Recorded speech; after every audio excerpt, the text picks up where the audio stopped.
Hello friends, இன்னைக்கு ரொம்பவே ஒரு ஹெல்தியான, டேஸ்டியான, எஃபெக்டிவான வெயிட் லாஸ் ரெசிபி தான் பார்க்க போகிறோம். இன்னைக்கோட ரெசிபிக்கு எல்லா தானியங்களும் சேர்த்தி ஒரு நல்ல மொறுமொறுன்னு தோசை ரெடி பண்ண போகிறோம். தோசை சாம்பாரோட தொட்டு சாப்பிடும்போது அவ்வளோ அருமையாக இருக்கும். ட்ரை பண்ணி பாருங்கள். இன்னைக்கோட ரெசிபிக்கு பவுலில் நான் 1 டம்ளர் கம்பு எடுத்திருக்கேன். கம்பில் அதிகப்படியான புரோட்டீன்ஸ், ஃபைபர்ஸ், விட்டமின்ஸ் எல்லாமே இருக்குது. கம்பு சாப்பிட்றதுனால நல்ல ஒரு உடல் சூட்டை கம்மி பண்ணும். அதனால ஹேர் ஃபால் நல்லாவே கண்ட்ரோல் ஆகும். அதே டம்ளரில் 1 டம்ளர் ராகி எடுத்துக்கலாம். ராகியில் அதிகப்படியாக கால்சியம், அயன் இருக்குது. எல்லாருமே தினசரி ஏதாவது ஒரு வகையில் ராகி எடுத்துகிட்டு வந்தோம் அப்படின்னா இரத்த சோகை அப்படிங்கிறது இல்லாமல் போயிடும். அதே டம்ளரில் 1/2 டம்ளர் கருப்பு கவுனி அரிசி எடுத்திருக்கேன். கருப்பு கவுனி அரிசியில் ஏராளமான ஹெல்த் பெனிஃபிட்ஸ் இருக்குது. தனியாக இந்த அரிசி மட்டுமே நம்ம செய்கிறோங்கும்போது இட்லிலாம் செஞ்சோம்னா லைட்டாக பிசுபிசுப்பு தன்மை இருக்கும். ஆனால் கம்பு ராகியோடலாம் சேர்த்து செய்யும்போது நல்ல ஒரு மொறுமொறுப்பு தன்மை கொடுக்கும். அதே டம்ளரில் 1/2 டம்ளர் வெள்ளை உளுந்து எடுத்திருக்கேன். வெள்ளை உளுந்துக்கு பதிலாக நம்ம கருப்பு உளுந்து கூட சேர்த்து செய்யலாம். உளுந்துலேயும் அதிகப்படியாக கால்சியம் இருக்குது. போன் ஸ்ட்ரென்த்துக்கு ரொம்பவே ஹெல்ப்ஃபுல்லாக இருக்கும். பச்சை பயிறு 1/2 டம்ளர் எடுத்திருக்கேன்.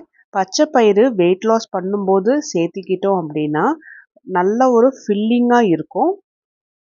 ரொம்ப நேரம் பசி எடுக்காது. இதில் அதிகப்படியான புரோட்டீன்ஸ், ஃபைபர்ஸ் இருக்குது. ஏதாவது ஒரு வகையில் பச்சை பயிறு வாரத்தில் அட்லீஸ்ட் ஒரு 3லேருந்து 4 முறையாவது எடுத்துக்கலாம். இது கூடவே 1 டீஸ்பூன் வெந்தயம் எடுத்திருக்கேன். வெந்தயம் உடல் சூட்டை நல்லாவே கம்மி பண்ணி கொடுக்கும். இந்த எல்லா தானியங்களையும் தண்ணி சேர்த்தி 3லேருந்து 4 முறை நல்லா சுத்தம் பண்ணி எடுத்துக்கணும். சுத்தம் பண்ண பிறகு தண்ணி நல்லா தெளிவாக இருக்கணும். அது வரைக்கும் நல்லா சுத்தம் பண்ணி எடுத்துட்டு நல்லா முங்குற அளவுக்கு தண்ணி ஊற்றி குறைஞ்சது ஒரு 8 மணி நேரம் நல்லா ஊற வைக்கணும். ஊற வைக்கும் போதே இதில் நான் 3 வரமிளகா சேர்த்தி ஊற வைக்கிறேன். தானியங்கள் பொறுத்த வரைக்கும் நல்லா பொறுமையாக கரெக்டாக ப்ராசஸ் ஃபாலோ பண்ணணும். நல்லா ஒரு 8 மணி நேரம் ஊற வைக்கணும். அதே போல் நல்லா அரைச்சி எடுக்கணும். நல்லா புளிக்க வைக்கணும். அது ரொம்ப முக்கியம்.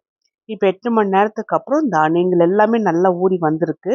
இதை தண்ணியிலேருந்து வடித்து எடுத்துட்டு மிக்ஸி ஜாரில் போட்டு தேவையான அளவுக்கு தண்ணி சேர்த்து நான் நல்லா நைஸாக அரைச்சி எடுத்துகிட்டு வந்திருக்கேன். இதில் தேவையான அளவுக்கு இந்து உப்பும் சேர்த்து நல்லா கலந்து விட்டுறலாம். கையை வச்சு நல்லா கலந்துடும்போது நல்லா சீக்கிரமாக ஃபர்மெண்ட் ஆகிட்டு வரும். நல்லா ஃபர்மெண்ட் ஆகிட்டு நம்ம சாப்பிடும்போது நல்லா சாஃப்டாக இருக்கும். நம்ம ஏத்தமான பதத்தில் இருக்கும். நல்லா மொறுமொறுன்னு. இந்த தோசைக்கு நான் சாம்பார் தான் இன்றைக்கி ரெடி பண்ண போகிறேன். நான் எப்படி சாம்பார் வைப்பேன்னா, குக்கரில் 1/2 டம்ளர் துவரம்பருப்பு எடுத்து அதை 2லேருந்து 3 முறை நல்லா கழுவிட்டு இது கூடவே 6லேருந்து 7 பல்லு பூண்டு, 1/4 டீஸ்பூன் ஜீரகம், 1/4 டீஸ்பூன் மஞ்சள், 1/4 டீஸ்பூன் பெருங்காயத்தூள், 1/2 டீஸ்பூன் விளக்கெண்ணெய்.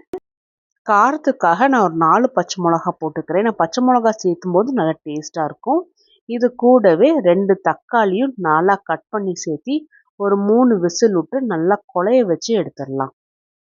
இந்த இன்க்ரீடியன்ட்ஸ் எல்லாம் சேர்த்தும் போது சாம்பார் நல்ல வாசனையாக டேஸ்ட்டாக வரும். கடாயில் 1 டேபிள் ஸ்பூன் நல்லெண்ணெய் ஊற்றி எண்ணெய் சூடான உடனே 1/4 டீஸ்பூன் கடுகு, 1/4 டீஸ்பூன் ஜீரகம், 2 வரமிளகா, கொஞ்சமாக கருவேப்பிலை. ஸோ இது எல்லாமே கொஞ்சமாக வதங்கினதுக்கு அப்புறமா 2 நார்மல் சைஸ் வெங்காயத்தை சின்ன சின்னதாக கட் பண்ணி போட்டு இது லைட்டாக பிங்க் கலர் ஆகிற அளவுக்கு வறுக்கணும். ப்ரௌன் கலர் ஆட்டம் ஆக வேண்டாம். பிங்க் கலரே போதுமானதாக இருக்கும். இது நல்லா வறுப்பட்டதுக்கு அப்புறம் எந்த காய் நம்ம சாம்பாருக்கு சேர்த்தணும்னு விருப்பப்படுறோமோ அந்த காய் சேர்த்திக்கலாம். நான் இன்னைக்கு முருங்கைக்காவும் உருளைக்கிழங்கும் தான் சேர்த்திருக்கேன். காய் சேர்த்தும் போது நான் கொஞ்சமாக கல்லுப்பும் சேர்த்தி நல்லா கலந்து விட்டுட்டு வேக வைக்க போகிறேன். வேக வைக்கிறதுக்கு காய் முங்குற அளவுக்கு தண்ணி ஊற்றி வேக வச்சுக்கலாம். உருளைக்கிழங்கா இருக்கட்டும், முருங்கைக்காவாக இருக்கட்டும், ஒரு 15லேருந்து 20 நிமிஷத்தில் வெந்து வந்துடும். காய் எல்லாமே நல்லா கலந்துட்டுட்டு மூடி வச்சிடலாம் வேகிறதுக்கு. குக்கரில் பருப்பும் நல்லா 3 விசில் வந்து நல்லா அடங்கியிருக்கு ப்ரெஷரு. அதுக்கப்புறமா ஓப்பன் பண்ணிவிட்டு விஸ்கு வச்சு நல்லா இது போல் கலந்து விட்டுக்கலாம். சப்போஸ் உங்களுக்கு தண்ணி எக்ஸஸாக இந்த பருப்பில் இருக்குது அப்படின்னா அதை வடித்து எடுத்துட்டு அதுக்கப்புறமா விஸ்கு வச்சு கலந்தீங்கன்னா ஈஸியாக கலந்துக்கலாம். 20 நிமிஷம் ஆயிடுச்சு. முருங்கைக்காய் உருளைக்கிழங்கு ரெண்டுமே நல்லா வெந்து வந்திருக்கு. கடைஞ்சி வச்சிருந்த துவரம் பருப்பையும் சேர்த்து நல்லா ஒரு முறை கலந்து விட்டுக்கலாம். ஒரு எலுமிச்சை சைஸ் புளி நான் தண்ணியில் ஊற வச்சுருந்தேன் ஒரு 1/2 அன் ஹவருக்கு முன்னாடி. அந்த புளியை நல்லா வடித்து சேர்த்திக்கலாம். சாம்பாரில் நான் எப்படி பண்ணுவேன்னா தண்ணி சேர்த்துறதுக்கு முன்னாடி புளியை சேர்த்திடுவேன். அதுக்கப்புறமா தண்ணி நமக்கு என்ன தேவையோ அந்தளவுக்கு ஊற்றிக்குவேன். ஏற்கனவே காரத்துக்கு பச்சை மிளகா சேர்த்திருக்கோம். இது கூடவே நான் ஒரு 1/4 டீஸ்பூன் சாம்பார் பொடி சேர்த்துறேன்.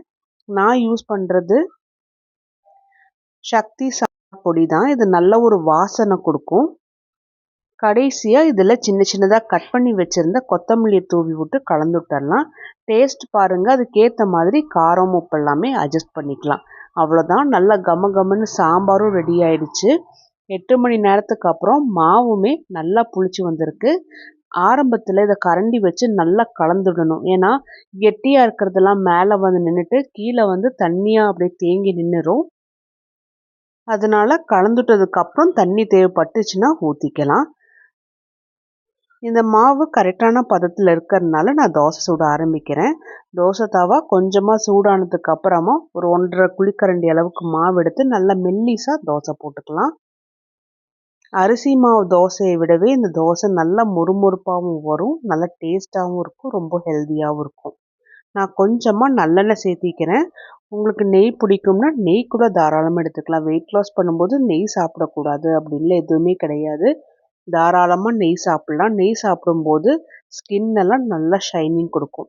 2 பக்கமும் நல்லா வெந்ததுக்கு அப்புறமா எடுத்துடலாம். பாருங்கள் எந்த அளவுக்கு நல்லா மொறுமொறுன்னு இருக்குன்னு. இதே போல் ஒரு 2 தோசை போட்டு எடுத்தாவே நல்ல ஒரு ஸ்டொமக் ஃபில்லிங்காக இருக்கும்.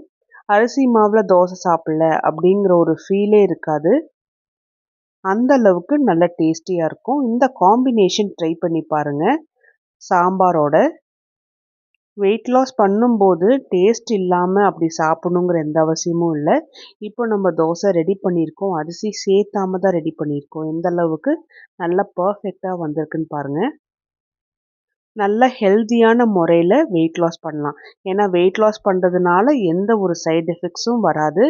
அதுக்கு பதிலாக நல்ல ஆரோக்கியமாக தான் இருக்கலாம். ட்ரை பண்ணி பார்த்துட்டு சொல்லுங்கள்.